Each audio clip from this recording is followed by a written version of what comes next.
جی اس time میرے ساتھ اسد خان جدون صاحب موجود ہیں جو کہ ایڈوکیٹ ہیں ہائی کورٹ کے، اس کے علاوہ جنرل سیکرٹری ہیں ڈسٹرکٹ بار ایبٹ آباد کے۔ یہ ابھی ریسنٹلی الیکشن جو ہوئے ہیں اس میں یہ الیکٹ ہوئے تھے، بڑے انرجیٹک لائر ہیں، لیگل ایشوز پہ بڑی بات کرتے رہتے ہیں۔ اس کے علاوہ جو ہمارے جسٹس سسٹم میں لوپ ہولز ہیں ان پہ مختلف نیوز پیپرز میں ان کے آرٹیکلز بھی آتے رہتے ہیں، اور اپنے طور پہ اپنی پرسنل کیپیسٹی میں بھی یہ آواز اٹھاتے رہتے ہیں۔ تو آج میں یہاں پہ ان کے ساتھ موجود ہوں، ان کے ساتھ جو ابھی ریسنٹلی ڈسٹرکٹ بار ایبٹ آباد کے الیکشنز ہوئے ہیں اس کے حوالے سے بھی ڈسکشن ہوگی، اور اس کے ساتھ ساتھ ان سے بھی اوپینین لیں گے کہ یہ پاکستان کے جسٹس سسٹم کو کیسے دیکھتے ہیں، اور ان کے خیال میں ایسے کیا لوپ ہولز ہیں جو پاکستان کے جسٹس سسٹم میں موجود ہیں جن کی وجہ سے ایک تو ٹائملی جسٹس بھی نہیں لوگوں کو ملتا، اور اس کے ساتھ ساتھ لوگوں کا ٹرسٹ ڈیفیسٹ بھی آ رہا ہے۔ تو آج بڑی دلچسپ ڈسکشن ہوگی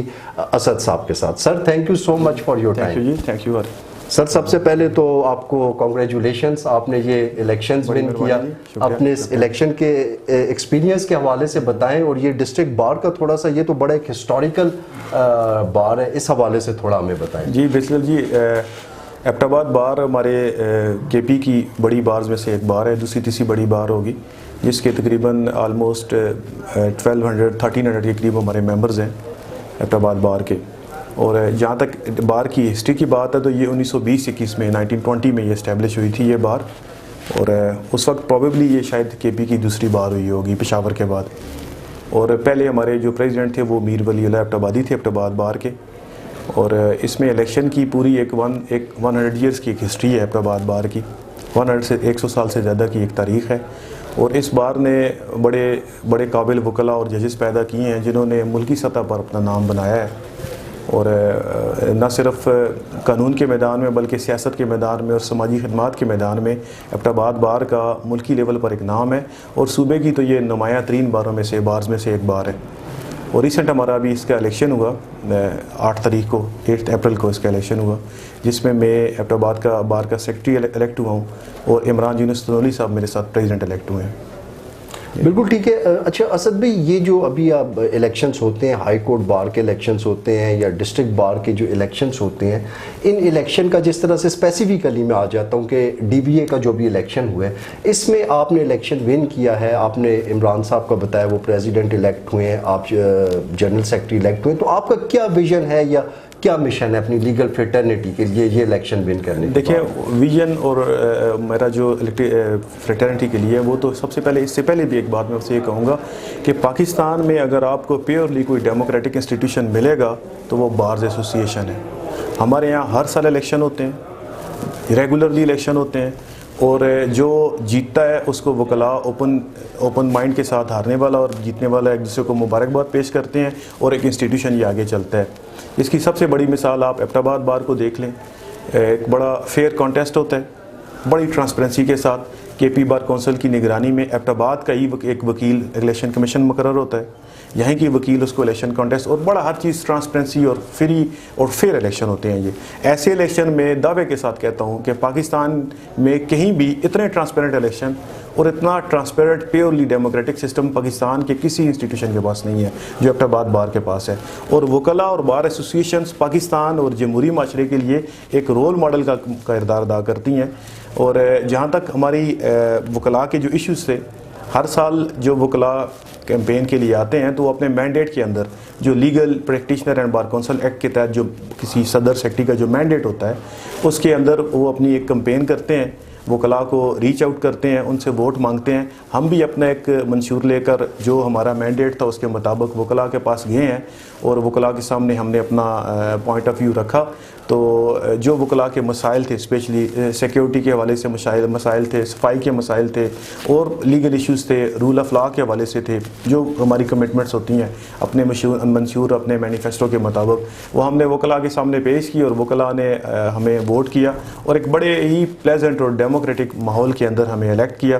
اور سب سے زیادہ وکلاء کا تو ایشو جو ہوتا ہے وہ ہمیشہ کسی بھی معاشرے کے اندر جو وکلاء کی بیسک کمٹمنٹ ہے، پاکستان کے اندر اگر آپ بات کریں تو اس ملک کو بنایا ایک وکیل بیرسٹر محمد علی جناح نے تھا، اس کا خواب ایک وکیل علامہ محمد اقبال نے دیکھا۔ ایون کہ سب کانٹیننٹ میں اگر آپ دیکھیں تو جو ہندوستان ہے اس کے بھی جو بانی ہیں وہ بیرسٹر موہن داس کرم چند گاندھی صاحب، وہ خود وکیل تھے۔